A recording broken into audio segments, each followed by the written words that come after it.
반갑습니다. 2025학년도 고3 대학 수학능력시험 정치화법 해설을 맡은 저는 박민아입니다. 뭐 수고 많았다는 얘기는 선생님 총평에서 여러분에게 여러 번 설명해드렸으니까 우리 이제부터 심플하게 1번부터 20번까지 해설 바로 진행해 보도록 하겠습니다.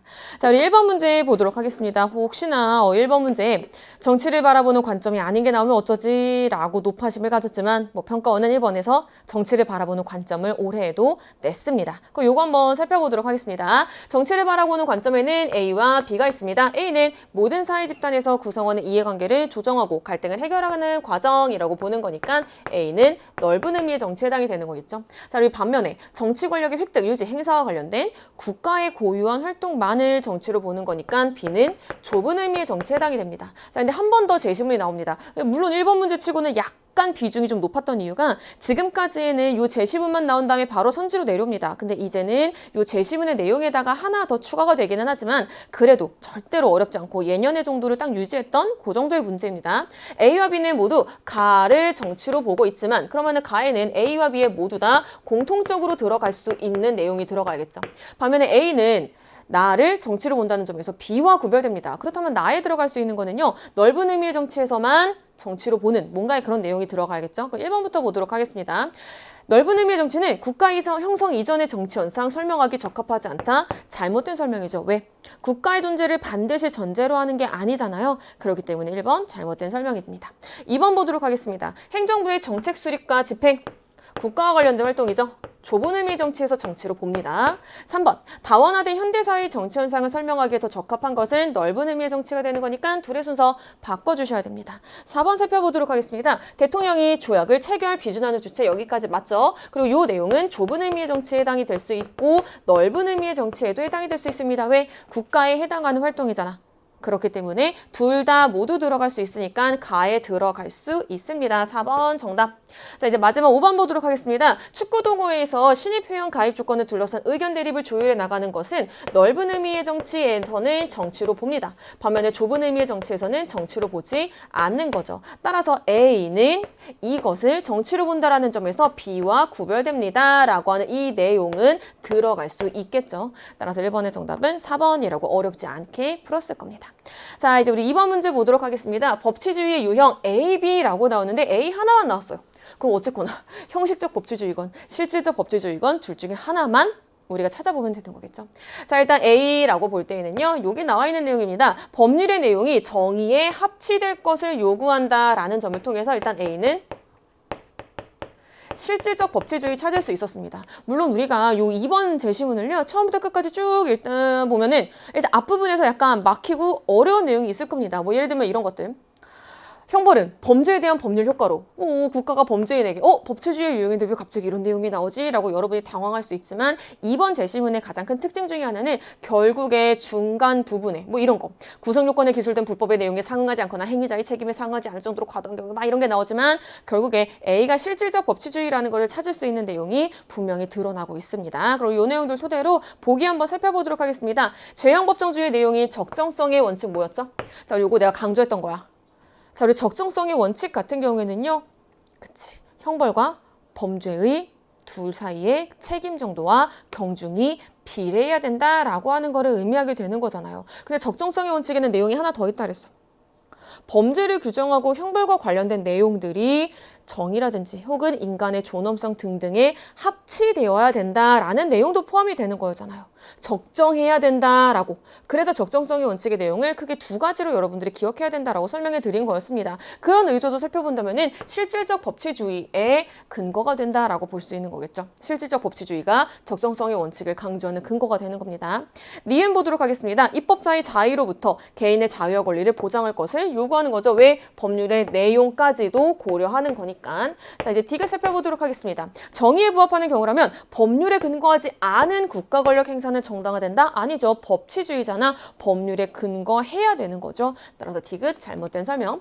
마지막 리을 볼게요. 합법적 절차를 거쳐서 제정된 법률이 국가의 폭력을 정당화하는 도구로 악용될 수 있음을 간과하는 건 형식적 법치주의에서의 문제점이겠죠. 그렇기 때문에 정답 몇 번? 기억, 니은에 해당하는 1번이라고 요 내용까지도 어렵지 않게 풀어볼 수 있었고요. 물론 우리가 법치주의랑 관련돼서 늘 나오는 자주 나오는 선지들이 등장한 건 아니었어. 그럼에도 불구하고 여러분 우리가 충분히 준비했던 내용들로 다 커버할 수 있었던 문제였습니다. 3번 보도록 하겠습니다. 3번 우리 많이 연습했다.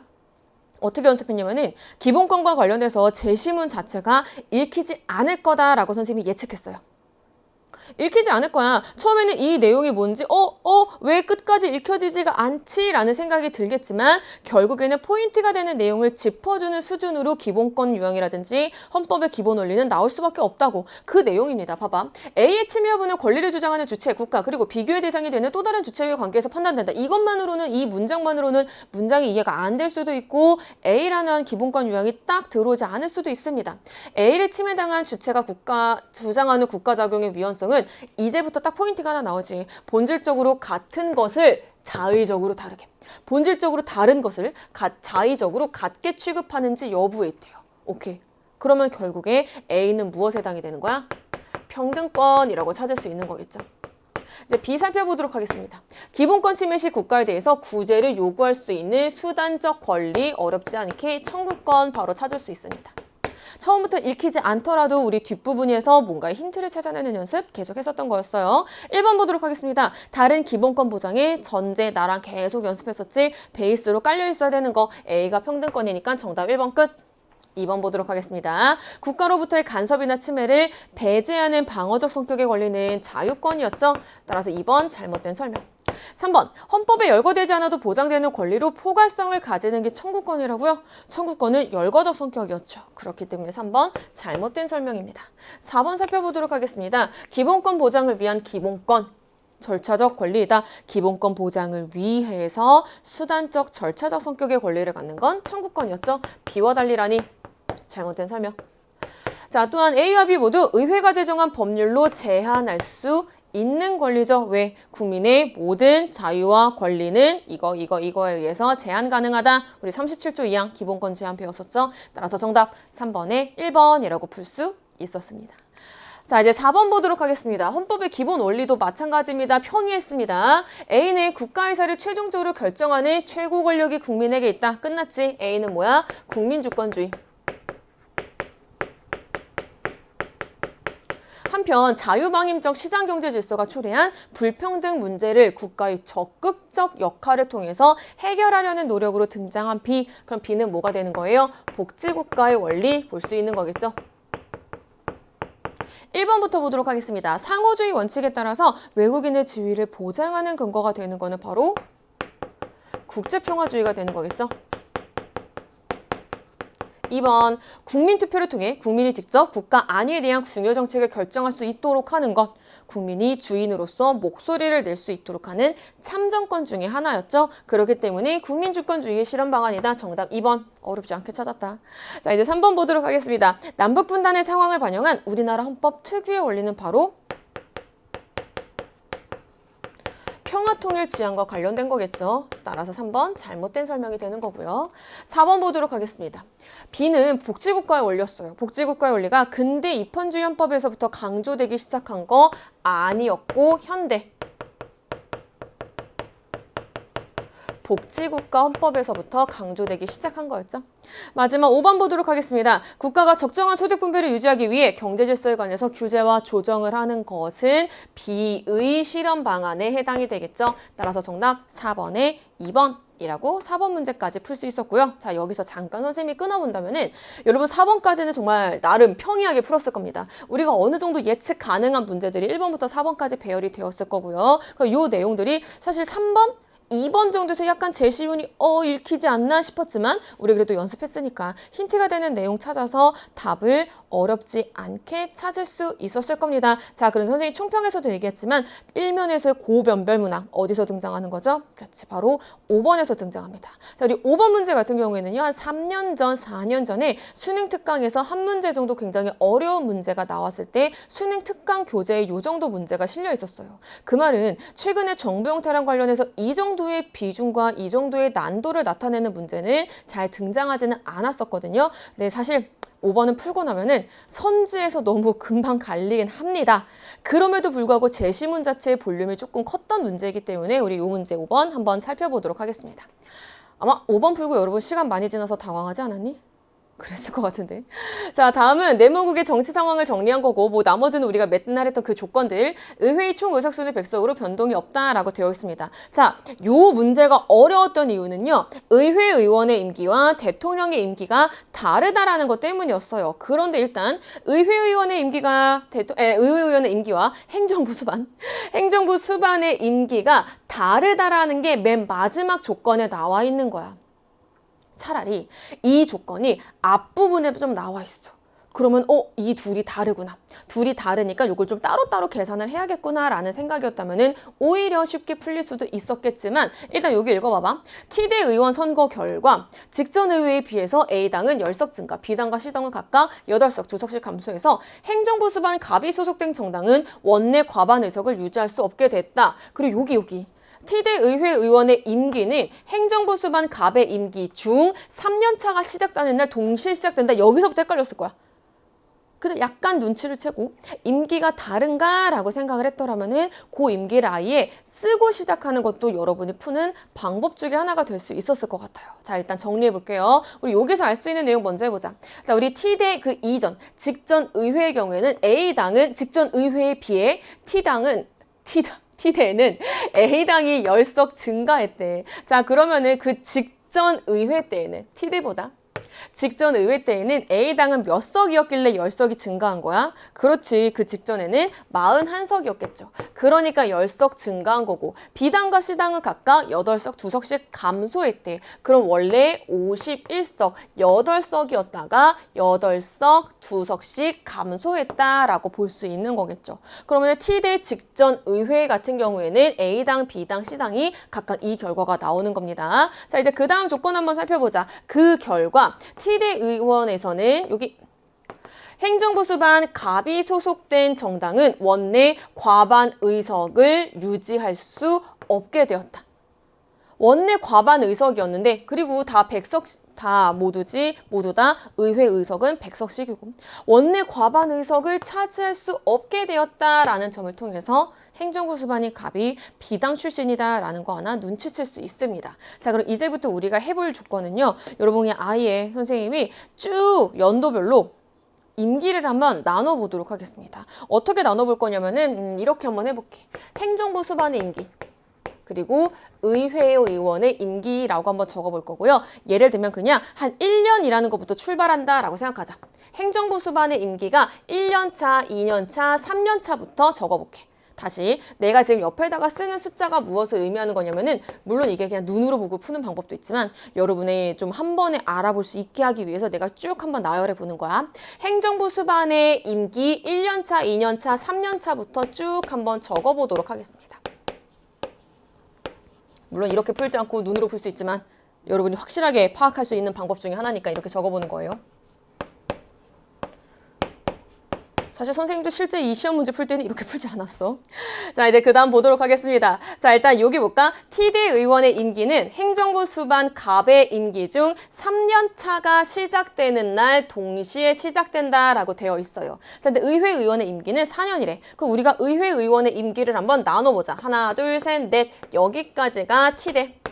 그리고 하나, 둘, 셋, 넷. 의회 의원의 임기를 기준으로 T 플러스 1. 하나, 둘, 셋, 넷. 여기가 T 플러스 2대라고 살펴볼 수 있습니다. 왜? 의회 의원의 임기는 4년이라고 볼 수 있으니까. 자, 우리가 지금 행정부 수반의 임기를 기준으로 이렇게 한번 적어봤어. 행정부 수반의 임기가 제일 첫 번째 1년부터 5년까지로 끊어야 됩니다. 왜요? 그치? 행정부 수반의 임기는 갑과 을의 임기는 5년이다라고 되어 있는 거니까. 자, 우리 그렇기 때문에 제일 첫 번째 요 시기 행정부 수반 갑이 소속된 정당은 원내 과반 의석을 유지할 수 없게 되었다. 그럼 이 시기에 행정부 수반은 갑이 됐던 거예요. 그리고 갑은 어느 당 소속이야? 그렇지. B당 소속이 된다라고 우리가 하나 체크해 볼 수 있습니다. 이제 그 다음 내용 한번 같이 살펴보자. T+1대의 의회의원 선거 결과 행정부 수반 을이 소속된 정당은, 그럼 이때는 일단 행정부 수반에 소속 정당이 을이었겠네. 정당은 원내 과반 의석을 유지할 수 없게 되었다라고 되어 있어요. 원내 과반 의석을 유지할 수 없게 되었다라고 보려면은 결국에 을은 어디 소속이다? 그렇지. A당 소속이다라고 찾아볼 수 있는 거예요. 자, 그런데 행정부 수반 을의 임기는 6년 요 기준 했을 때 하나, 둘, 셋, 넷, 다섯 여기에서 끝나게 됩니다. 의회의원의 임기와 행정부 수반의 임기가 동시에 종료되게 되네요. 그렇기 때문에 T+1대 의회의원과 행정부 수반 을의 임기가 동시에 종료되면서 내무국은 처음으로 정부 형태가 변경이 되었대요. 이제 T+2대 의회의원 선거 잘 봐. 결과에 따라서 행정부 수반으로 병을 선출했대. 의회의원 선거 결과에 따라 행정부 수반을 병으로 선출했다라고 볼 수 있다라는 거는요. 결국에 어떻게 되는 거야? 의회의원 선거 결과 행정부 수반이 튀어나온다. 오케이. 여기에 행정부 수반은 병이고 정부 형태로는 의원 내각제를 의미한다라는 거 찾을 수 있겠죠. 얘들아, 변경해서 의원 내각제가 된 거야. 그리고 여기 봐봐. 처음으로 정부 형태가 변경됐다. 이 얘기가 왜 중요하냐면은, 그럼 일단 여기는 대통령제야, 지금. 그럼 여기는 대통령제야, 마찬가지로. 이해되셨어요? 그러니까 여기가 중요한 이유는 선생님 만약에 요 전에도 정부 형태가 바뀌었으면 어떡해요? 라고 물어볼 수 있잖아. 그러니까 처음으로 정부 형태가 변경되기 때문에 대통령제, 의원 내각제라고 각각 볼 수 있는 거예요. 정리되셨죠? 자, 이제 우리 여기까지 하면은 우리가 뽑아낼 수 있는 내용 거의 다 뽑아냈습니다. 자, 그럼 이제부터 우리 1번부터 한번 살펴보도록 하겠습니다. 갑의 임기 중에, 그래서 우리가 이렇게 갑의 임기 기준부터 먼저 시작을 한 거야. 갑의 임기 중에 1년 차에 갑의 소속 정당은 B당이었어. 의회 내에서 과반 의석을 확보하고 있었네. 1번 정답 끝. 선생님 앞에서 얘기했었지? 이거 정답은 금방 나온다고? 정답은 우선 1번입니다. 자, 이제 2번 봐봐. 2번부터 헷갈렸을걸? 병은 의회 해상권 가진다. 2번도 정답인데 막 헷갈렸을 거야. 특히 이거 우리 반 친구는 일단 5번을 틀렸는데 우리 반 친구한테 물어봤어. 그 친구가 그래도 좀 굉장히 잘하는 친구거든. 5번 왜 틀렸어? 라고 얘기했더니 선생님 저 이거 왠지 정답이 끝에 부분에 있을 것 같아서 5번부터 풀기 시작했거든요. 그래. 그런데 2번을 보는 순간 의회 해상권인 거예요. 그래가지고 제가 이거 정답을 체크했지 뭐예요? 라고 얘기하는 거예요. 국가 원수로서의 지위에서 의회 해상권을 가지는 거 아니죠. 의원 내각제에서는 국가 원수와 행정부 수반은 별도로 이원화되어 있죠. 행정부 수반은 총리잖아요. 그렇기 때문에 우리 2번 잘못된 설명이 되는 겁니다. 3번 살펴보도록 하겠습니다. T대 의원의 임기 내내 A당은 야당으로서 행정부 수반을 견제한다라고 되어 있는데요. 잘못된 설명이 되는 거죠. 왜요? 지금 A당의 경우에는 야당으로서, 그렇죠. T대에서는 야당까지는 맞아. 그런데 T대 의원의 임기 내내는 아니에요. 왜? 여기 봐봐. 여기는 지금 행정부 수반 을이 A당 소속이야. 그런데 A당은 T대의 요 시기에서는 과반 의석을 차지하고 있는 거잖아. 그리고 대통령이 소속되어 있는 거잖아. 이해되셨어요? 대통령이 소속되어 있는 A당이 요 빗금친 부분에 해당이 될 수 있는 순간이 되는 거잖아요. 이해되셨어요? 그러니까 T대 의원의 임기 내내 A당이 야당으로서의 행정부 수반을 견제하는 거 아니겠죠. 되셨죠? 자, 이제 4번 살펴보도록 하겠습니다. T+1대 의회에서는 행정부 수반이 을이 제출한 법률안 끝까지 읽지 않아도 된다? 왜? 지금 T+1대는 대통령제야. 행정부 수반 을이 법률안을 제출할 수 있다? 전형적인 정부 형태니까 안 되는 거죠. 마지막 5번 의회의원의 강요겸직 T대와 T+2대. 자, 우리 T대의 경우에는 대통령제예요. 의회의원이 강요겸직 할 수 없습니다. T+2대는요. 의원 내각제예요. 그러니까 강요겸직 가능합니다. T대와 달리 T+2대 의회의원은 강요겸직 할 수 없다? 아이고, 잘못된 설명이네. 따라서 정답 몇 번? 5번에 1번. 이라고 풀 수 있었습니다. 자, 5번 문제 다른 그 어느 때에 비해서 볼륨이 큽니다. 그 큰 이유는 둘의 임기가 다르기 때문에. 이 임기가 다른 요 순간들, 교차하는 순간들을 여러분이 기억을 해주셔야지 풀 수 있었던 문제였습니다. 자, 이제 5번까지 풀어보았고요. 2면 넘어가 보도록 하겠습니다. 우리 5번에서 확 시간을 쏟았더니 2면에 그래도 첫 번째 문제는 정당, 이익, 집단, 시민단체였어요. 그래도 약간 또 이게 예년에 비해서 약간 생소한 내용이 나오긴 했지만 절대 어렵진 않았습니다. 자, 일단 A랑 B, C 먼저 찾아보도록 하겠습니다. 소속 집단의 특수한 이해관계를 관철하기 위해 정치활동을 하는 B, 이익 집단. 공익 추구를 목적으로 공공의 이해관계가 걸린 쟁점을 제기하고 해결을 요구하는 C는 모두 정책 결정 과정에서 해당 집단의 요구가 관철되기를 원하지만 B랑 C 모두 정치 권력을 목표로 하지 않는다. 그럼 C는 오케이, 시민단체. 하지만 A는 정치적 가치에 기반해서 정치 권력을 획득하는 이유를 제시해서 유권자를 설득하려고 한다. A는 그렇다면 정당 이렇게 살펴볼 수 있겠죠. 쓰셨어요? 자, 이제 1번부터 살펴보도록 하겠습니다. 정당은 정치적 현안에 관한 정보를 제공해? 네. 그래서 정치 사회화 역할을 해? 네. 정답 몇 번? 1번 끝. 1번 끝. 2번 보도록 하겠습니다. 행정부와 의회를 매개하기 위해서 교섭단체를 구성한다고요? 잘못된 설명이 되는 거죠. 게다가 B는 어디니까? 이익집단이니까. 잘못된 설명. 3번. 국가 수준의 정책적 대안을 제시하는 정책결정기구가 시민단체라고요. 정책결정기구는 정책을 결정할 수 있고 정책을 집행 또는 실행할 수 있는 공식적 권한을 부여받은 국가기관인데 3번 잘못된 설명. 4번 보도록 하겠습니다. 얘들아, 가는 A, B, C 모두에 해당하는 공통점이 들어가야 돼. 공직선거를 통해 정치적 책임을 진다라는 거는 오로지 어디에서만? 정당에서만 해당하는 특징이 되는 거잖아. 그러니까 4번 잘못된 설명. 마지막 5번 보도록 하겠습니다. 사회적 쟁점에 대해서 여론을 형성하는 거는 A, B, C 모두에 해당하는 특징이죠. 하지만 A만 해당하는 특징이 나에 들어간다라고 제시문에 나와 있는 거잖아. B와 C와 구별되니까. 따라서 이 내용은 들어갈 수 있습니까? 들어갈 수 없겠죠. 따라서 6번의 정답은 1번이라고 어렵지 않게 우리 풀어볼 수 있었습니다. 자, 이제 7번 문제 보도록 하겠습니다. 7번 근로자의 권리랑 관련되어 있는 내용이었고요. 우리 근로자 권리랑 관련되어 있는 내용이 원래는 부당해고 부당노동행위 혹은 근로기준법 두 가지가 따로 출제가 되었어요. 그래서 근로기준법과 관련된 특히 청소년의 근로보호가 나오면은 일반적으로는 부당노동행위, 부당해고 구제 절차는 안 나오고 이쪽에 나오면 근로자 권리랑 관련된 내용 중에서 근로기준법과 관련되어 있는 근로계약의 내용을 따져보는 건 안 나왔는데 이 둘이 동시에 이렇게 사례로 등장했습니다. 그래도 어렵지 않았던 문제였습니다. 한번 볼게요. 자, 사용자가 갑에게 요 내용 보자. 상시 근로자 30명이 동그라미 기업에서 1년간 갑이 근무했고 해고 당시에 노동조합 조합원이었다. 그런데 사용자가 근로계약과 다르게 1시간 일찍 출근해서 업무를 준비해라고 지시했지만 갑이 싫어요 라고 하니까 이를 이유로 사용자가 갑에게 해고를 통보했다라고 되어 있는 거예요. 갑에게 해고 30일 전에 해고를 예고하였다면 갑은 부당해고를 주장할 수 없다. 잘못된 설명이 되는 거죠.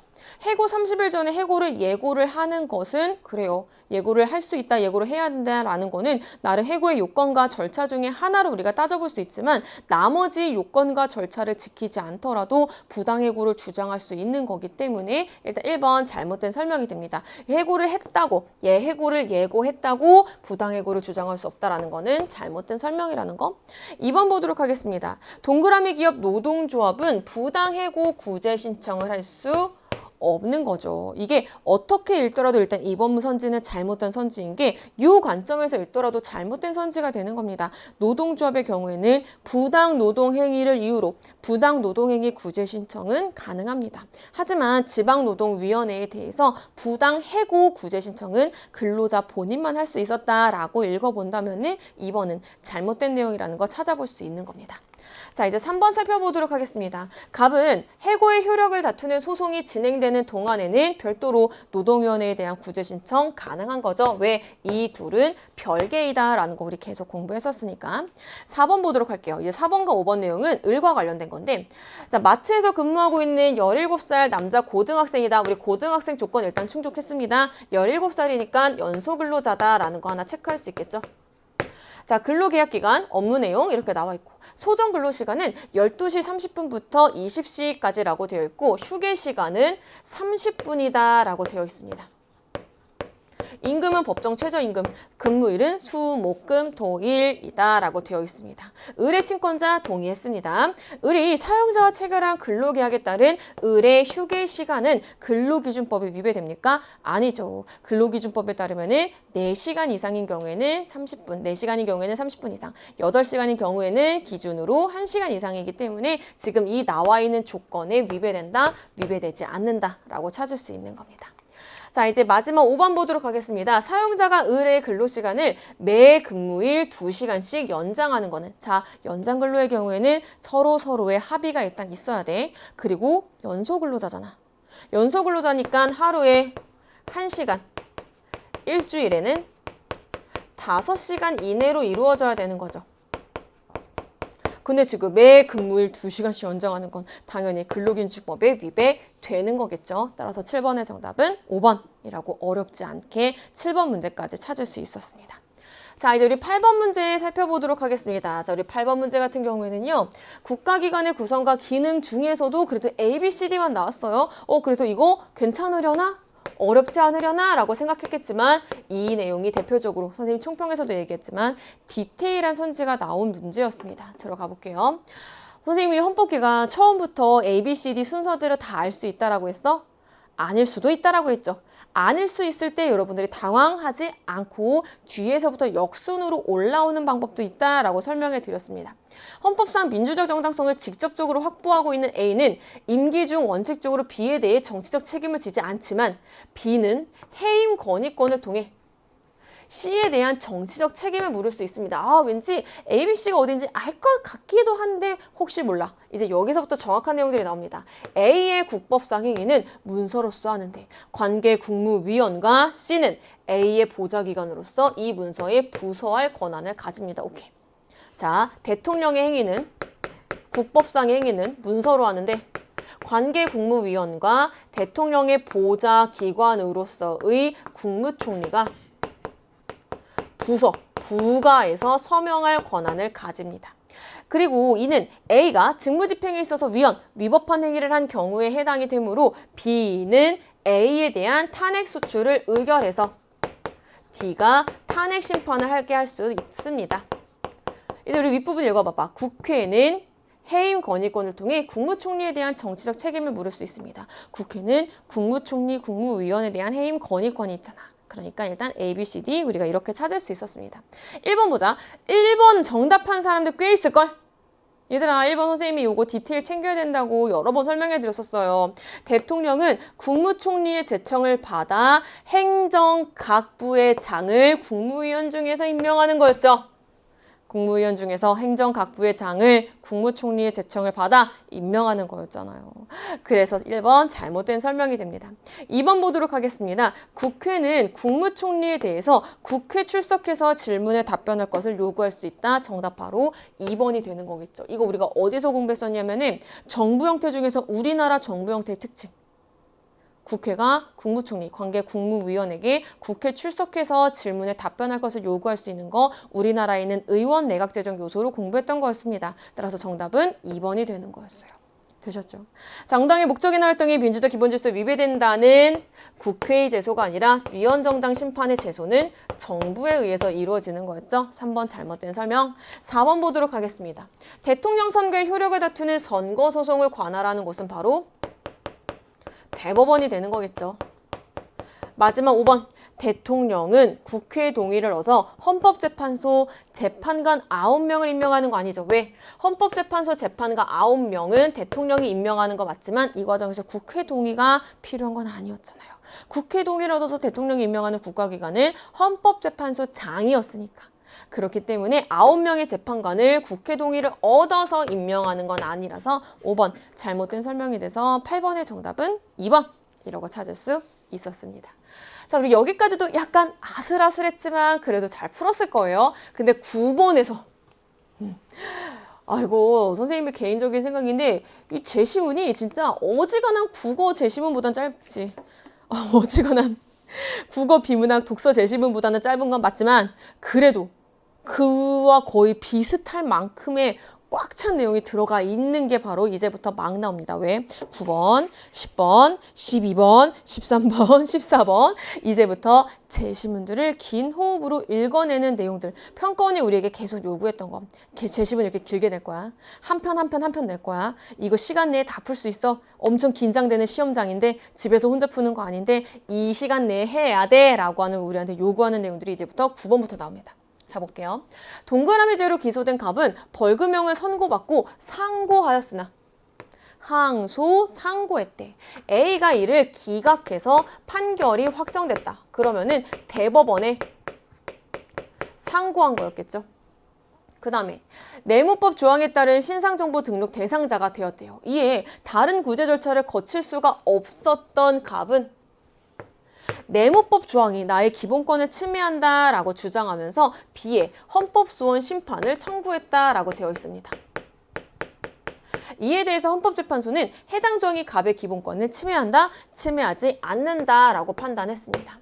한편 세모죄로 기소된 을은 징역형을 선고받고 판결이 확정되어 내무법 조항에 따라 신상정보 등록 대상자가 되었고요. 다이아몬드법 조항에 따라 DNA 감식시료 채취 대상자가 되었습니다. 이에 검사는 판결이 확정이 되었으니까 을의 DNA 감식시료를 채취하세요 라고 하는 처분을 했어요. 그런데 을은 싫어요 라고 불복하면서 C에 그 처분의 취소를 구하는 청구 소송을 낸 거예요. 그래서 여기까지 끊어본다면 결국에 C는 법원이 되는 거겠죠. 되셨죠? 자, 그래서 당해 사건에 적용되는 다이아몬드법 조항에 대해서 위헌법률 심판을 제청해 주세요 라고 하는 것을 C에 신청했습니다. C가 을의 제청 신청을 기각하자 을은 다이아몬드법 조항이 자신의 신체의 자유를 침해한다고 주장하면서 헌법재판소에 헌법소원 심판을 청구한 상황입니다. 이에 대해서 B는 다이아몬드법 조항이 헌법에 위반되지 않는다라고 판단한 상황이 되는 거예요. 되셨죠? 여기까지. 그럼 우리가 이 내용들을 토대로 한번 쭉 살펴보도록 하겠습니다. 1번, 대법원의 기각 결정에 불복하는 경우 C의 상소? 아니죠. 대법원이 3심제의 가장 마지막 부분인 거죠. 그러니까 재판을 다시 받을 수 있다. 잘못된 설명입니다. 2번, 갑은 요거 잘 읽어야 돼. 갑이 헌법재판소에 헌법소원 심판을 청구한 이유는 뭐야? 다른 구제 절차를 거칠 수 없었던 갑이 내무법 조항이 기본권을 침해해. 왜? 판결이 확정됐어. 대법원이 기각해서. 판결이 확정돼서 내무법 조항에 따라서 신상정보 등록 대상자가 되었는데 이 내무법 조항, 내 기본권을 침해해 라고 주장하면서 헌법재판소에 헌법소원 심판을 청구한 거지. 지금 A가 이를 기각했다고 헌법소원 심판을 청구한 건 아니잖아요. 그래서 2번 잘못된 설명이 되는 겁니다. 3번 보도록 하겠습니다. C는 내무법 조항이 이건 다 틀렸지. 을의 신체의 자유를 침해한다고 판단했다. 지금 을은 뭐라고 얘기했어요? 일단 다이아몬드법 조항에 대해서 위헌법률 심판 제청 좀 해주세요 라고 신청했어요. C에. 근데 C는 뭐라고 얘기한 거예요? 기각했어요. 그 말은 만약에 신체의 자유를 침해한다고 판단을 했더라면 기각하지 않았겠죠. 게다가 내무법 조항이 내무법 조항과는 상관이 없는 거죠. 왜? 내무법 조항은 신상정보 등록 대상자랑 관련되어 있는 내용인 거고, 그리고 다이아몬드법 조항이 DNA 감식시료 채취 대상자랑 관련된 거고, 지금 을은 뭐에 대해서? 다이아몬드법 조항에 대해서 위헌법률 심판 제청을 신청을 한 상황이 되는 거잖아요. 이해되셨어요? 그렇기 때문에 C가 내무법 조항에 대해서 을의 신체의 자유를 침해한다고 판단한 거는 잘못된 설명이 되는 거겠죠. 자, 이제 4번 살펴보도록 하겠습니다. 을은 내무법 조항에 따른 신상정보 등록 대상자가 되었습니다. 마지막 5번. 을이 청구한 헌법소원 심판은 뭐였어요? 지금 재판이 진행 중이에요. 재판이 진행 중인데 이 재판에 적용되는 다이아몬드법 조항이 위헌법률 심판 제청 신청, 다이아몬드법 조항이 법률이 헌법에 위반된다라고 하면서 제출한 거잖아요. 이해되셨어요? 자, 그러면 을이 청구한 헌법소원 심판은 뭐가 되는 거예요? 위헌심 사형이 되는 거겠죠. 반면에 갑이 청구한 헌법소원 심판은요? 그렇지. 권리구제형 헌법소원 심판이 되는 겁니다. 그렇기 때문에 을이 청구한 헌법소원 심판과 달리 갑이 청구한 헌법소원 심판은 권리구제형 헌법소원 심판이다 라고 볼 수 있는 거기 때문에 정답은 몇 번? 9번에 5번 이라고 찾을 수 있었습니다. 자, 우리 제시문이 길었지만 이 긴 제시문을 긴 호흡으로 결국에는 풀어내는 것이 포인트가 되는 문제가 바로 9번이었습니다. 자, 이제 우리 10번 문제 보도록 하겠습니다. 10번은 결론부터 여러분에게 말씀드릴게요. 제시문을 읽을 때는 이게 뭐지?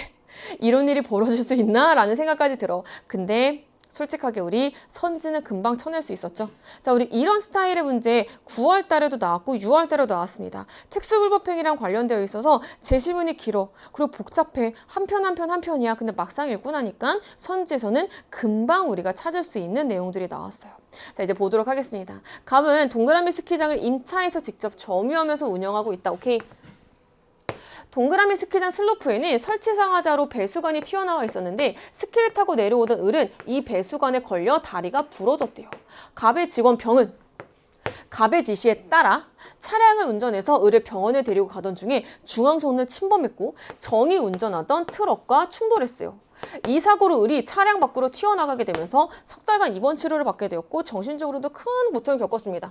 한편 이 사고 당시 정은 화물칸에 돼지를 싣고 돼지 소유자에게 운송하던 중이었는데 사고로 트럭이 멈춘 사이 화물칸에 있던 돼지들이 탈출해서 도로 인근에 있는 무가 소유한 배처밭을 마구 헤집어 무에게 재산상의 피해를 입혔다. 돼지도 잘못하고 병도 잘못하고 갑이 소유한 스키장에서는 배수관이 튀어나와 있고, 네, 이게 실제로 있을 수 있었던 문제였을까요? 여러분이 고민하기 전에 선지는 의외로 생각보다 쉽게 풀렸다는 거. 1번 볼게요. 갑은 배수관으로 인한 손해방지 필요한 주의 의무를 다했어. 그럼 점유자로서 책임 면제. 2번, 갑이 을에게 치료비 상당의 손해를 배상했어. 갑은 을에게 정신적 고통에 따른 위자료도 배상할 수 있는 거죠. 그렇기 때문에 2번 잘못된 설명. 3번, 을이 을에 대해서 병의 사용자로서 갑의 특수불법 폐기 책임이 인정됐어요. 자, 그럼 이건 무슨 의미가 되는 거야? 갑이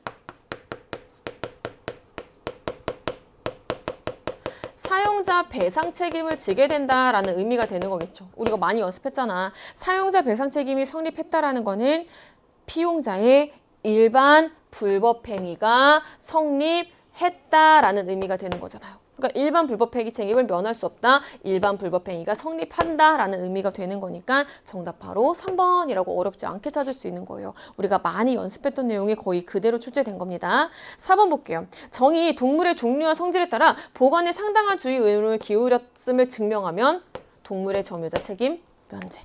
맞으면 5번. 무에 대한 정의 손해배상 책임이 인정되는 경우에는 원상 회복이 아니라 금전 회복을 원칙으로 하는 거죠. 손해배상은. 따라서 10번의 정답은 3번이라고 어렵지 않게 우리가 10번 문제 2면까지 풀어볼 수 있었습니다.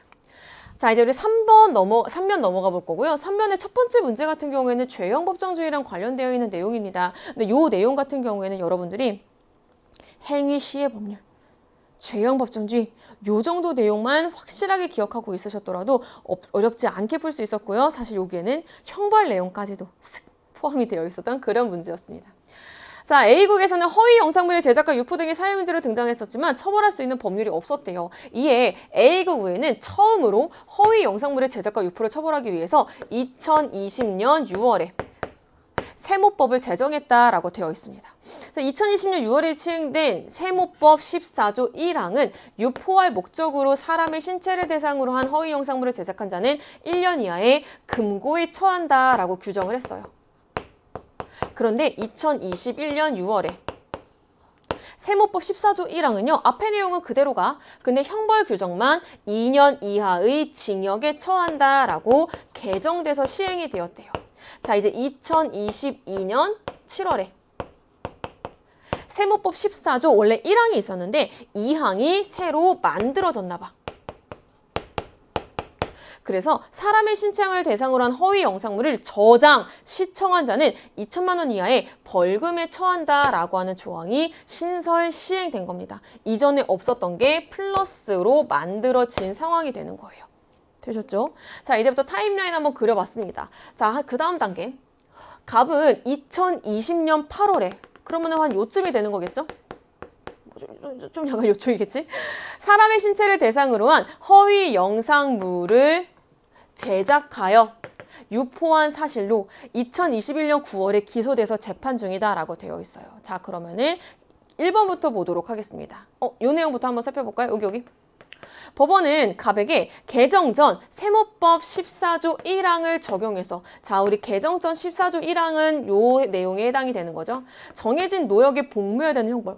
이 당시에 개정 전의 경우에는 금고였잖아요. 금고의 경우에는 정해진 노역을 복무하지 않는 거죠. 그래서 2번 잘못된 설명이 되는 겁니다. 됐죠? 행위 시의 법률에 근거해야 되고 행위 시의 법률의 경우에는 무엇이었어요? 금고였잖아. 그러니까 잘못된 설명이 됩니다. 자, 이제 우리 3번부터 보자. 1번 조금 이따가 보고. 을의 행위에 대해서 개정 전. 자, 을은 2021년 12월이니까 뭐 요쯤일 거예요. 을의 행위가 적용되는 시점은. 개정 전 세무법 14조 1항을 적용하는 것은 죄형 법정주의에 위배되는 거죠. 왜? 죄형 법정주의가 뭐였는데? 범죄와 형벌은 사전에 성문의 법률에 규정되어 있어야 된다라고 하는 거잖아. 그런데 을의 행위에 대해서 개정 전에 지금 이미 개정이 되었는데 왜 어느 부분이? 형벌 부분이. 행위 시의 법률은 요 당시에 개정된 징역형이 바뀐 수정된 부분이잖아. 이해되셨어요? 그러니까 만약에 개정 전 14조 1항을 적용하는 것은 죄형 법정주의에 어긋나게 되는 거겠죠. 따라서 정답은 3번이 되는 겁니다. 되셨죠? 자, 이제 우리 4번 살펴보도록 하겠습니다. 병의 행위에 대해서. 병은 지금 언제? 2022년 10월에 사람의 신체를 대상으로 한 영상물을 저장해서 시청을 했어요. 그래서 2023년 1월에 기소돼서 재판 중이래요. 자, 이때에는요, 요 법률 조항이 적용이 될 겁니다. 세무법 14조 2항을 적용하는 것은 문제 있어요? 문제 없어요. 죄형 법정주의에 위배되는 거 아닙니다. 왜? 14조 2항은 이 행위를 했던 당시에 이미 존재하고 있었던 법률이었으니까. 자, 이제 마지막 5번 보도록 하겠습니다. 14조 2항에는 범죄 행위에 제공한 물건을 국고에 귀속하도록 하는 형벌, 우리는 이거를 바로 뭐라고 부르는 거죠? 재산형 중에서. 그렇지, 바로 몰수에 해당이 되는 거죠. 하지만 14조 2항에 해당하는 내용에는 어떤 내용이 있는 거예요? 여기 벌금만 있는 거잖아. 그렇기 때문에 5번 잘못된 설명이 되는 거고요. 자, 이제 다시 1번 보자. 세무법의 기능은 결국에 일반 국민의 자유와 권리 보장이 아니죠. 일반 국민의 자유와 권리도 보장하는 거겠죠. 따라서 정답은 몇 번이 되는 겁니까? 3번이 된다라고 찾아볼 수 있었던 거였습니다. 이거 사실 막 날짜가 나와서 복잡해 보이지만 여러분의 기본적인 패턴만 기억을 하고 있고 기본적인 진짜 딱 베이직한 내용만 기억하고 있더라도 충분히 풀어낼 수 있었던 문제였습니다. 자, 이제 12번 볼게요. 와, 12번도 제시문이 왜 이렇게 길어? 이 긴 제시문의 내용 우리가 정확하게 법적 사고력으로 풀어야 됐습니다. 사실 10번 문제 같은 경우에는 특수불법행위. 제시문이 길지만 선지가 쉬웠어. 근데 12번은 제시문도 길고 선지도 까다로웠습니다. 왜? 선지에서 여러분들이 바로 친권과 관련되어 있는 법적 사고력을 생각해 주셔야지 풀 수 있었던 문항이었습니다. 갑의 부모 A, B가 이혼하면서 A가 갑의 단독 친권자로 지정이 되었대요. 얘들아, 일단 친권이 뭐야? 미성년자에 대해서 그의 부모가 갖는 재산상 등의 재산, 신분 등의 권리와 의무를 의미하는 거였죠.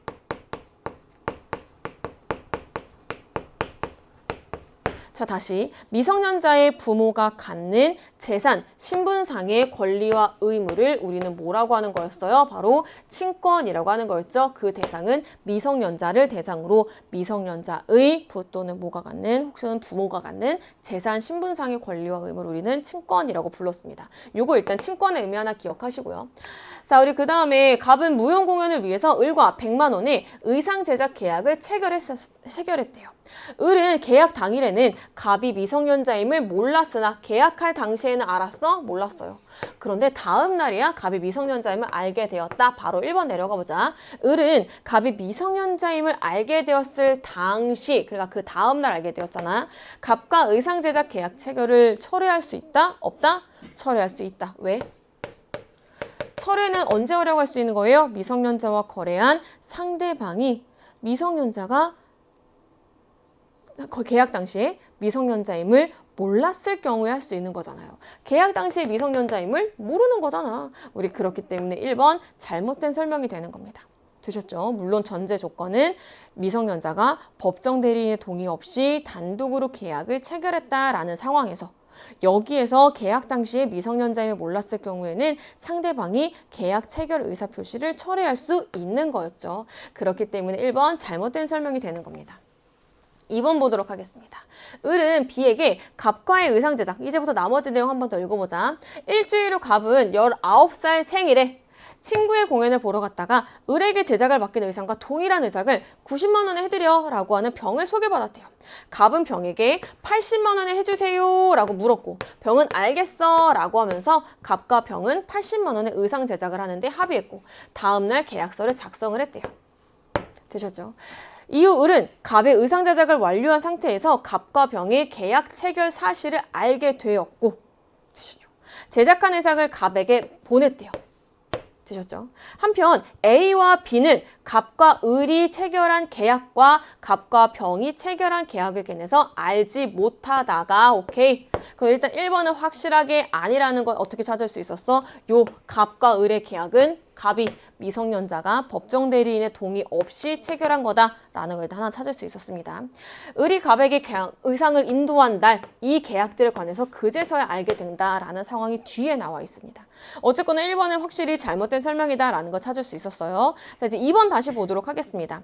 을은 B에게 갑과의 의상 제작 계약 취소 여부에 대한 확답을 촉구할 수 없다. 그렇죠. 바로 정답은 2번이 되는 거겠죠.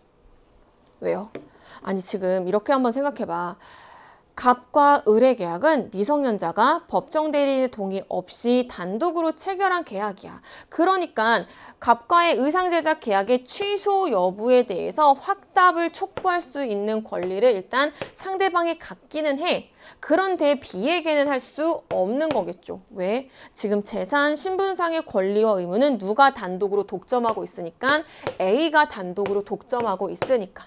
따라서 B에게는 할 수 없는 겁니다. 이게 여러분들이 친권과 관련된 내용을 법적 사고력으로 생각을 해주셔서 이쪽 방향으로도 풀어낼 수 있었던 문제라는 거예요.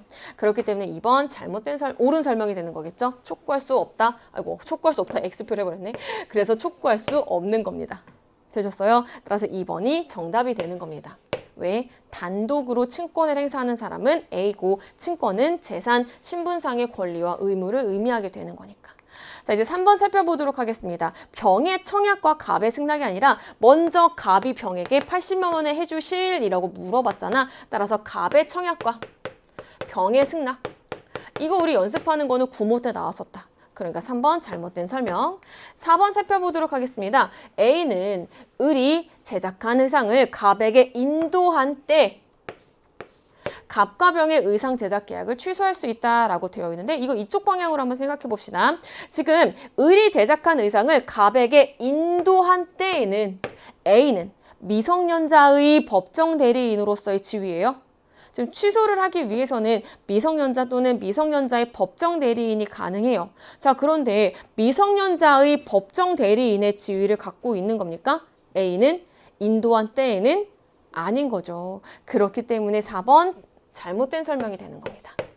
자, 이제 우리 마지막 5번 살펴보도록 하겠습니다. 을이 제작한 의상을 인도받은 갑이 그 대금을 지급하지 않는다면은 계약상 의무 위반에 따른 책임 성립하겠죠? 채무 불이행이 될 수 있는 거니까 따라서 12번의 정답은 2번이라고 찾을 수 있었습니다.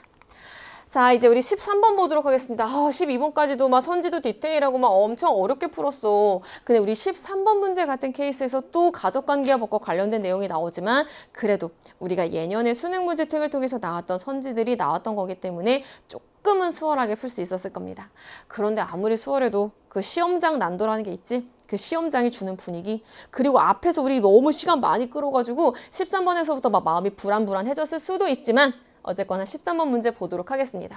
법률혼 관계에 있는 갑과 을 사이에서 A가 태어난 후 B가 적법한 절차를 거쳐서 갑과 을의 친양자로 입양되었다. 그해 갑은 유언 없이 사망하였다. 한편 병은 정과의 사이에서 자녀 C를 낳았으나 그럼 병이 여성이 되겠네. 경제적 문제로 자주 다투었대요. 결국 병과 정은 법원에 이혼 의사 확인 신청을 하여 이혼에 이르렀고 오케이, 병과 정은 협의상 이혼했네.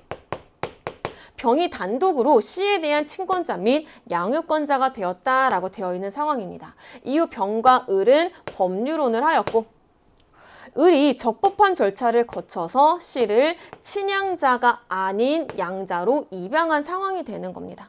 여기까지 되셨어요? 그러면은 을과 C의 관계에서는 친자 관계가 형성이 되어 있습니다. 반면에 정과 C의 관계, 친자 관계, 그렇죠. 친족 관계 여전히 유지됩니다. 왜? 친양자가 아닌 양자로 입양을 한 거니까.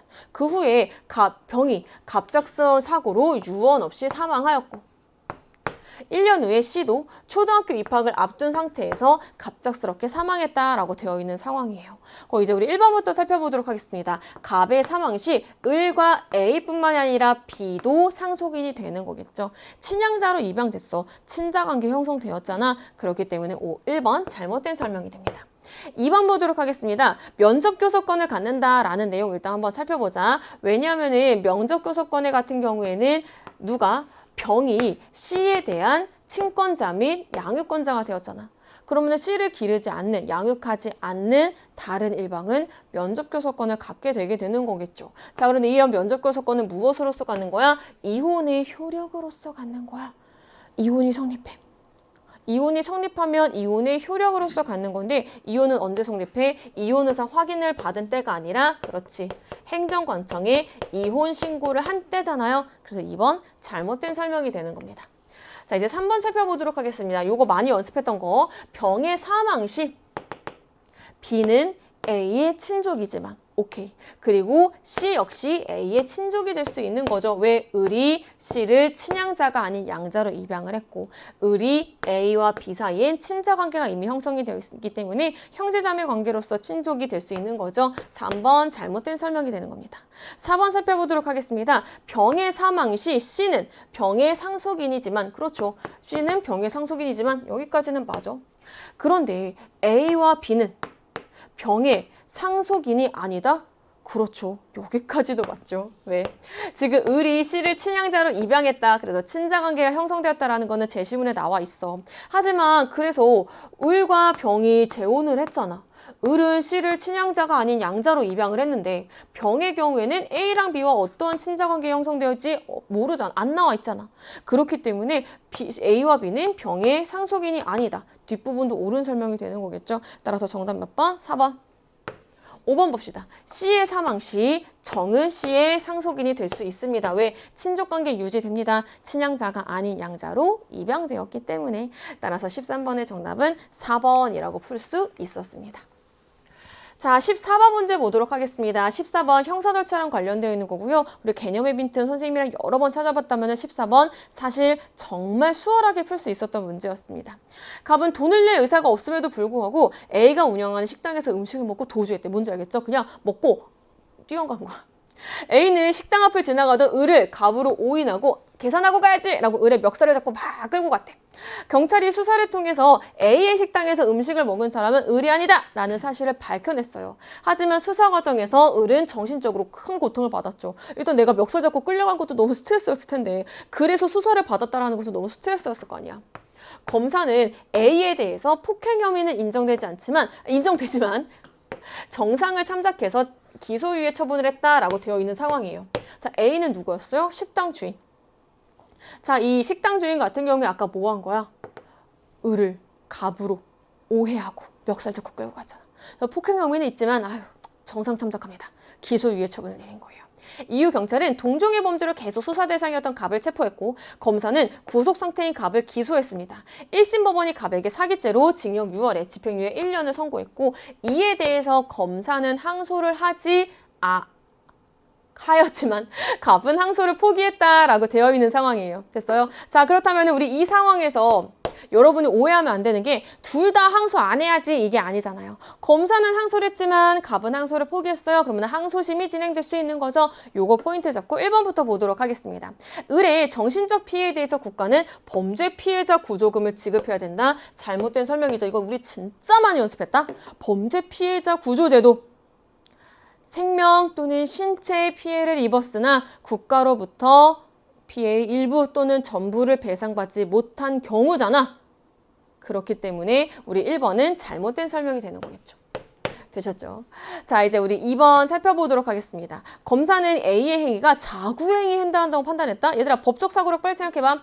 자구행위에 해당이 된다라고 한다면은 이거는 범죄로 성립하는 거예요. 범죄로 성립하지 않게 되는 거예요. 하지만 뭐라고 얘기했는데 검사는 폭행 혐의가 인정된다 라고 얘기했잖아. 그렇기 때문에 2번은 관련되어 있지 않은 내용이겠죠. 되셨죠? 자, 이제 3번 살펴보도록 하겠습니다. 갑은 기소 전 검사에게 구속적부 심사를 청구해서, 왜냐면은 갑은 구속 상태였잖아. 됐지? 그러니까 기소하기 전에 수사 과정에서 구속적부 심사를 청구해서 석방될 수 있다. 3번 정답한 친구들 있죠? 검사에게 하는 게 아니었죠. 법원에 하는 거였죠. 법원에 구속의 적법성과 필요성을 심사해서 저를 석방시켜주세요 라고 기소 전에 청구할 수 있었던 거였습니다. 4번 보도록 하겠습니다. 지금 집행유예를 선고했는데 집행유예는 형선고의 효력이 상실되는 판결과 관련된 거죠. 4번 잘못된 설명. 마지막 5번 살펴보도록 하겠습니다. 갑이 항소를 포기하였다로 갑에게는 항소심이 이제 계속이 진행될 수 있는 거야. 왜? 검사가 항소했으니까. 당해 사건의 항소심 계속 중에 무죄 추정의 원칙 적용이 되겠죠. 언제까지? 유죄 판결이 확정되기 전까지는 무죄 추정의 원칙이잖아. 이해되셨어요? 따라서 정답 몇 번? 14번에 5번이라고 살펴볼 수 있었습니다. 자, 이제 15번 보도록 하겠습니다. 지방자치단체장, 지방의회랑 관련되어 있는 내용이었습니다. 자, 우리 A랑 B 먼저 찾아주셔야 되는 겁니다. A의 의결로 제정한 조례. 오케이? 그 A는 어디가 되는 거예요? 바로 지방의회가 되는 겁니다. 지방자치단체를 대표하는 B, 그러면은 지방자치단체장이 되는 거겠죠? 1번부터 살펴보도록 하겠습니다. 요거 6모 때도 9모 때도 수능 특강에도 수능 완성에도 나왔던 선지였습니다. 주민투표법 개정 폐지에 대한 의결권을 가지는 건 국회였죠. 2번 법령 위반을 이유로는 주민소환의 대상 지방자치단체장 당연히 될 수 있는 거겠죠. 따라서 2번 잘못된 설명. 3번 지방자치단체장은 지방자치단체의 사무와 법령에 따라서 B에게 위임된 사무를 관리하고 집행하는 집행기관으로서 역할을 하는 거니까 정답은 바로 15번의 3번. 4번 지방자치단체 예산안에 대해서 심의 확정하는 거는 누구? 그렇지, 지방의회의 역할이 되는 거겠죠. 마지막 5번 보도록 하겠습니다. 이거 선생님이랑 내가 수능 특강 그때 요약할 때도 막 찍어줬어. 날개 있어. 이거 나올 거야 라고 했는데 나왔어요. 여기 봐봐. 지방자치단체 행정의 사무감사권. 뭐랑 생각하자 그랬지? 국정감사권이랑. 그럼 이거 누가 가는 거야? 그렇지. 지방의회가 행사하는 거야. 지방의회가 누구를 견제할 수 있는 거예요? 바로 지방자치단체장을 견제할 수 있는 거였죠. 따라서 A에 대한 B의 견제 수단이 아니라 B에 대한 A의 견제 수단이 되는 거겠죠. 그래서 5번 잘못된 설명이 돼서 15번의 정답은 3번이라고 우리가 3면 문제까지 풀었더니 시간 얼마 안 남았었지. 조마조마하고 막 손에 땀 나고 막 그랬었지. 자, 이 상태에서 4면 넘어가면은요. 4면부터는 진짜 수월하게 16번, 17번, 18번까지, 19번까지가 쭉 넘어갑니다. 여러분 약간 그런 생각 하지 않았어? 아, 이럴 거면 16, 17, 18, 19번을 좀 중간중간 배치 좀 해주시지 라는 생각이 들었을지도 모르겠어요. 그만큼 수월한 문제들이 4면에 쭈루룩 나옵니다. 자, 매크로 프로그램 이용해서, 그리고 이번 수능에서 약간 특징 중에 하나가, 물론 뭐 시사적인 내용을 전혀 모르더라도 풀 수 있었던 문제들이었지만 뭔가 이런 시사적인 문제를 활용한 내용들이 나왔어. 이거 콘서트 풀미 그 문제잖아. 그 문제가 또 나왔어요. 매크로 프로그램을 이용해서 인기가수의 콘서트 입장권을 대량으로 선점한 자가 콘서트 입장권을 구매를 원하는 자에게 웃돈을 얹어 재판매하는 암표거래 사례가 증가하고 있습니다. 이거 실제로 엄청 많이 나오는 사례가 되는 거죠. 판매업자와 구매자의 자유로운 의사에 따른 것이라 하더라도, 아니 내가 한 100만 원 주고 가겠다고 하던데 라고 하더라도 매크로 프로그램, 매크로가 뭔지 알죠? 이렇게 마우스가 막 팍팍팍팍 움직이는 거야. 그래가지고 이미 선택한 좌석입니다. 이미 선택한 좌석입니다. 이게 내가 하려면 그래서 내가 콘서트를 예매하려면 늘 그게 나오는 거였던 거야. 이것 때문에. 매크로 프로그램을 이용한 암표거래 행위는 소비자의 이익을 침해하고 건전한 공연 문화 조성을 저해서 사회 질서에 반하는 행위이므로 A에 따라 법적 효력이 인정되지 않는다. 따라서 A는 계약 공정의 원칙이 되는 거겠죠. 자, 이제 1번부터 보도록 하겠습니다. 개인의 자유로운 의사에 따라 형성된 계약관계에 대해서 국가나 타인의 간섭, 개입하면 안 된다. 계약 자유의 원칙이죠. 2번, 다른 사람에게 손해를 입힌 행위에 대해서 고의나 과실이 없다. 책임지지 않아. 과실 책임의 원칙. 자신이 소유하는 재산을 배타적으로 사용, 수익 처분할 수 있어 사유재산권 존중의 원칙이었죠. 3번 잘못된 설명. 우리 계약 공정의 원칙 찾아야 돼. 계약 내용이 한쪽 당사자에게 현저하게 불공정한 경우 무효로 한다라는 법률의 규정. 계약 공정의 원칙과 연결되는 거죠. 마지막 5번 환경으로 인해 피해가 발생한 경우 원인자가 피해를 배상해야 된다. 무과실 책임의 원칙에 근거하는 거니까 16번의 정답 4번이라고 빠르게 풀었을 겁니다. 하지만 여전히 손바닥에 땀은 계속 나고 있었을 거예요. 자, 이제 17번 보자. 평소 장난이 심한 갑은 친구 을의 휴대전화를 실수로 깨트렸다. 얘들아, 이거 선생님이랑 계속 같이 했던 친구들 뭘 떠올렸어? 안 떠올렸어? 이거 풀면서 그거 기억하지 않았어? 선생님이 왜?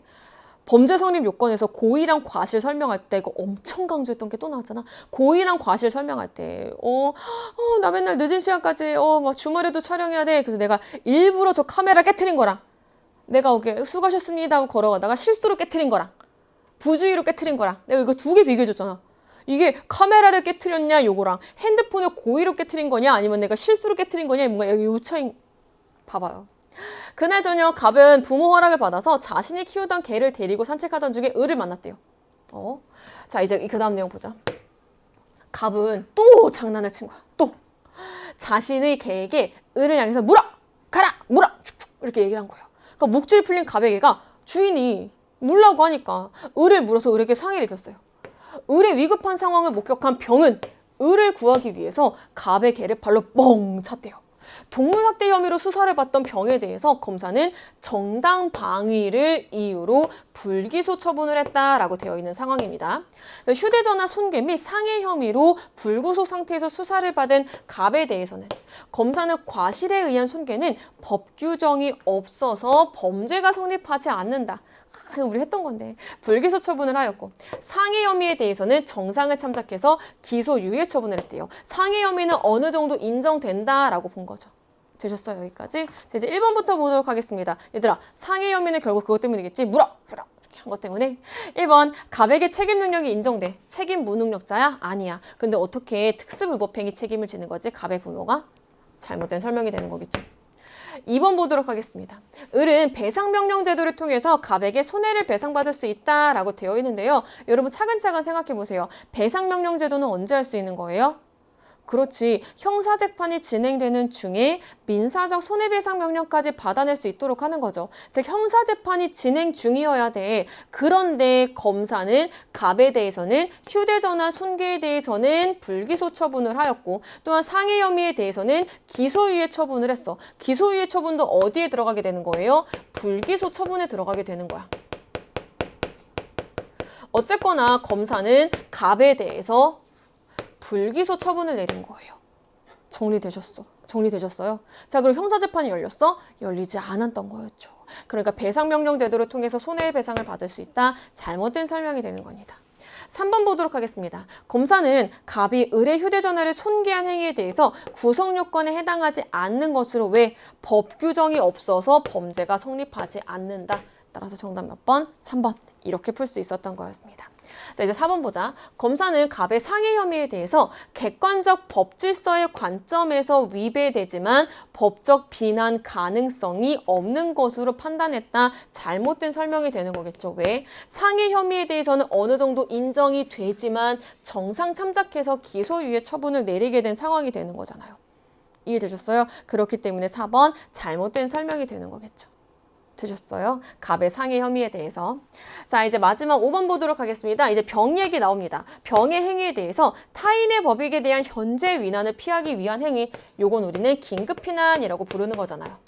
하지만 검사의 경우에는 병에 대해서 정당방위를 이유로 불기소 처분을 내린 상황이 되는 거겠죠. 그렇기 때문에 5번 잘못된 설명이 되기 때문에 17번의 정답은 몇 번? 3번이라고 볼 수 있습니다.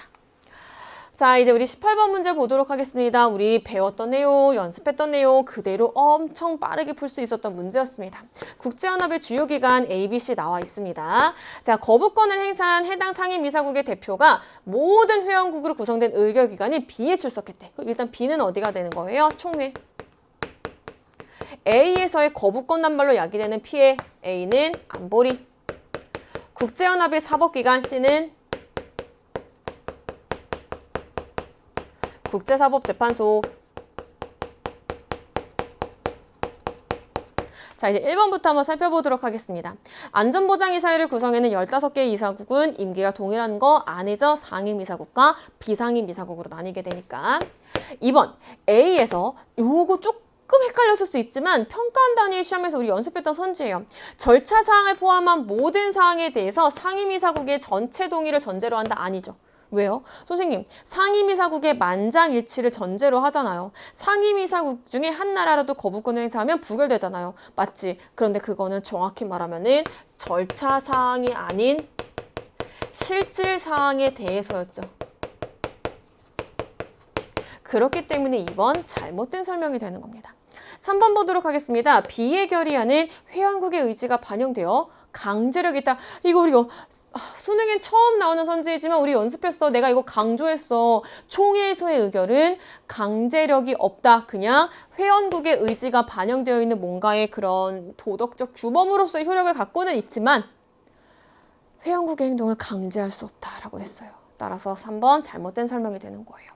자, 이제 4번 보도록 하겠습니다. 국제사법재판소가 관할하는 법적 분쟁에는 국가만 가능, 개인은 안 돼. 이건 많이 연습했던 거. 5번 많이 연습했던 게 그대로 정답이죠. 국제사법재판소를 구성하는 15명의 재판관. 맞아. 누가 선출해? 총회와 안전보장이사회에서. 따라서 정답은 5번. 어렵지 않게 18번 풀 수 있었습니다. 자, 이제 19번 문제 보도록 하겠습니다. 국제관계를 바라보는 관점. 국제 정치 분석의 핵심 단위를 주권 국가에 두고 있는 A는 개별 국가의 최우선 목표가 자국의 이익 극대화. 국제기구는 이거를 억제할 수 없어 라고 보는 거예요. 그럼 A는 현실주의가 되는 거겠죠. 반면에 인간의 이성과 도덕이 작동하는 사회로 국제관계를 파악하는 B, 자유주의. 국제기구가 국가 간의 갈등의 위험성을 낮추고 국제사회 형성에 도움이 될 수 있다라는 내용을 하고 있습니다. 1번부터 보도록 하겠습니다. 국가 간 경쟁보다 상호 의존적 관계를 중시한다고요? 현실주의가 아니죠. 2번. 힘의 논리가 지배하는 국제사회 현실을 강조하는 건 현실주의. 3번. 개별 국가의 이익과 국제사회 전체 이익의 조화를 이룰 수 있다라고 보는 건 자유주의. 그러니까 정답 몇 번? 19번에 3번 끝. 19번도 어렵지 않게 정답 나옵니다. 자, 이제 4번 보도록 하겠습니다. 특정 국가의 침략 행위에 대해서 어떤 체제 안에 있는 모든 국가들이 공동으로 대응함으로써 국제 분쟁이 해결될 수 있다라고 보는 거. 예를 들면 체제를 만들어 그 체제 안에 편입되어 있는 나라에 대해서 개별 국가가 침략을 해. 그럼 공동으로 대응을 하는 거는 가장 대표적으로 집단안보 체제와 연결시켜서 생각해 볼 수 있는 문제겠죠. 그런데 B와 달리 A라는 점, 그래서 잘못된 겁니다. 5번 살펴보도록 하겠습니다. 국제사회의 일반적인 관행과 법적 확신에 기초한 국제규범. 이거는 아는지 모르는지에 대한 내용 때문에 답이 갈리지 않지만 그래도 국제관세법이죠. 국제사회의 무정부 상태를 극복할 수 있다라고 본다? 잘못된 설명이 되는 거겠죠. 왜요? 자, 일단 A 같은 경우에는 현실주의 관점입니다. 현실주의 관점 같은 경우에는 국제사회를 무정부 상태로 전제하는 거잖아요. 국제법을 통해서 무정부 상태를 극복할 수 있다라고 보는 거 잘못된 설명이 되는 거기 때문에 5번 잘못된 설명이 돼서 19번의 정답은 3번이라고 볼 수 있었습니다. 자, 이제 우리 대망의 마지막 20번 볼 거예요. 아마 여러분 시험 볼 때 그러지 않았습니까? 이제 시험이 나 벌써 얘기만 해도 나 시험 안 봤거든? 선생님 수능을 안 봤지만 얘기만 하더라도 막 벌써 여러분으로 빙의하는 것 같아. 시간은 이제 막 이렇게 시계를 보니까 이제 막 마킹할 시간 빼놓고도 막 겨우 막 3분 빠듯하게 남았는데 20분 딱 하나 남았는데 20분이 선거고야. 자, 이 상태에서 일단 20분을 보도록 하겠습니다. 각국의 의회 의원 정수는 300명으로 유권자는 지역구 의원 선출을 위해서 후보자의 한 표, 비례대표 의원 선출을 위해서 정당의 한 표를 행사한대요. 각국의 현재 의원 정수 300명은 계속 유지하려고 한대요. 개편안을 마련했습니다. 라고 되어 있습니다. 자료 1, 2를 가지고 개편안 한번 살펴보도록 하겠습니다. 각국의 현행 의회 의원 선거 결과와 최근 선거 결과라고 되어 있습니다. 현행은 지역구 의원 선출을 위한 선거구 수는 전체 지역구 의석수와 동일, 여기까지 끊어봐. 전체 지역구 의석수는 비례대표 의석수의 2배이다 라고 되어 있습니다. 요거 잘 읽어야 돼. 전체 지역구 의석수는 비례대표 의석의 2배이다 라고 해야 되는 거죠. 이해되셨어요? 아니 그러니까 지역구 의석수가 비례대표 의석수의 2배가 되려면은 지역구 의석수가 200석, 비례대표 의석수가 100석이 되는 거겠죠. 선생님 요거 중요하다고 한 이유가 뭐냐면은요. 아까 우리 반 친구가 모든 걸 다 대표하진 않지만 이런 친구 분명 있을 것 같아요. 요거 빠르게 읽다가 잘못 해석한 거야. 전체 지역구 의석수가 비례대표 의석수의 2배이다를 둘을 거꾸로 쓰는 거지.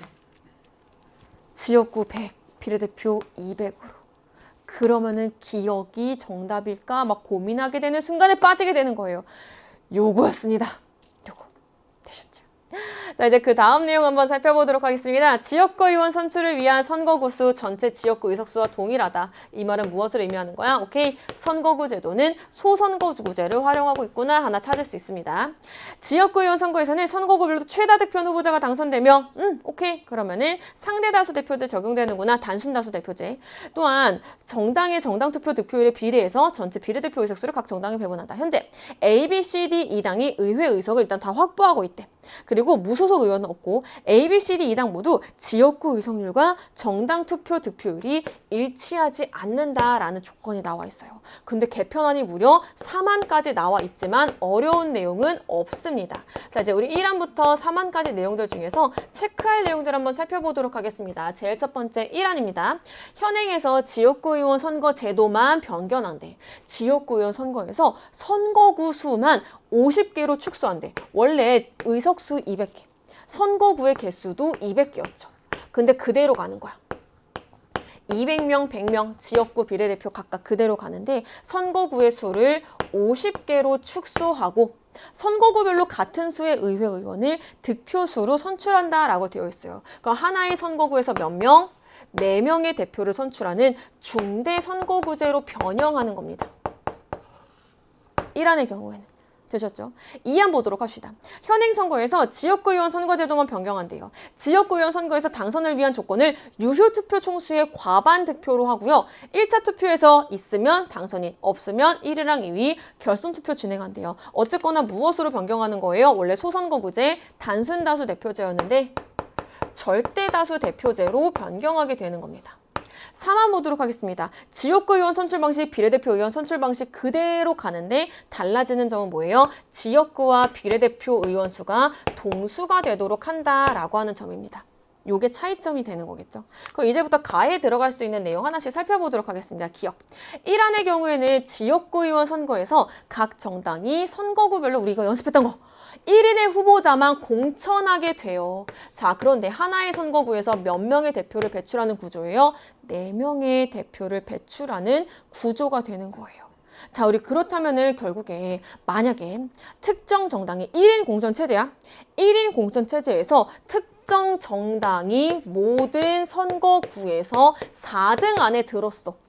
그러면은 전체 지역구 의석 중에서 25%, 즉 4분의 1을 차지할 수 있는 상황이 되는 거겠죠.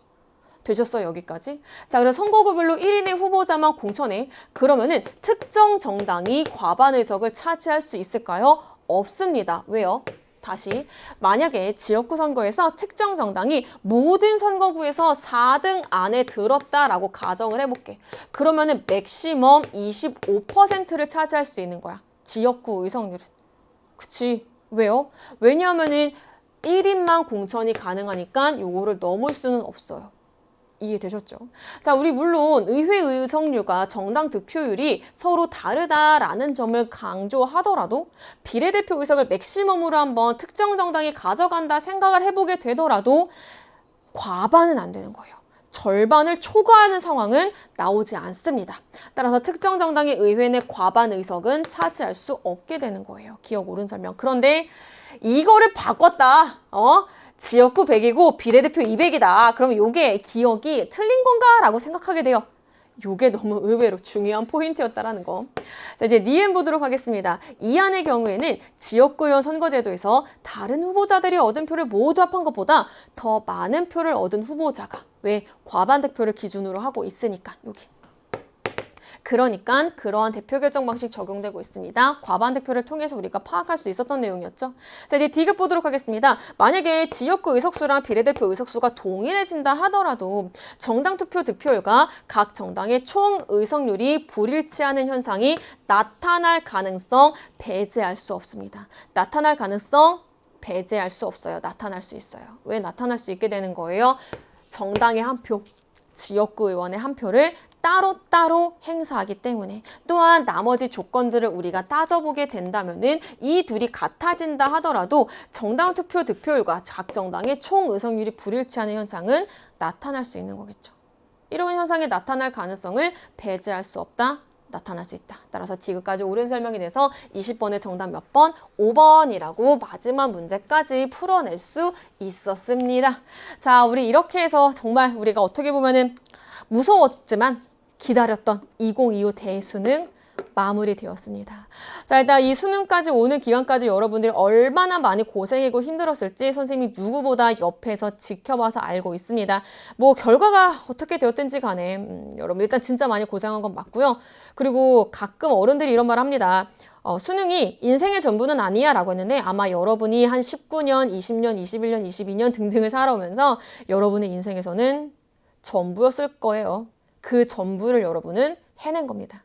그것만으로도 대단하니까 여러분의 인생의 전부를 해낸 여러분에게 일단 수고했다고 스스로 말해주시고요. 점수는 우리 좀 나중에 생각합시다. 여러분의 인생의 전부를 해낸 여러분이 진짜 수고 많았어요. 자, 선생님 총평가 해설 여기서 마무리하고요. 선생님 앞으로 여러분의 앞날에 기쁜 일만 건강한 일만 있기를 꼭 기원하도록 하겠습니다. 저는 지금까지 정치화법의 박민아였습니다. 안녕.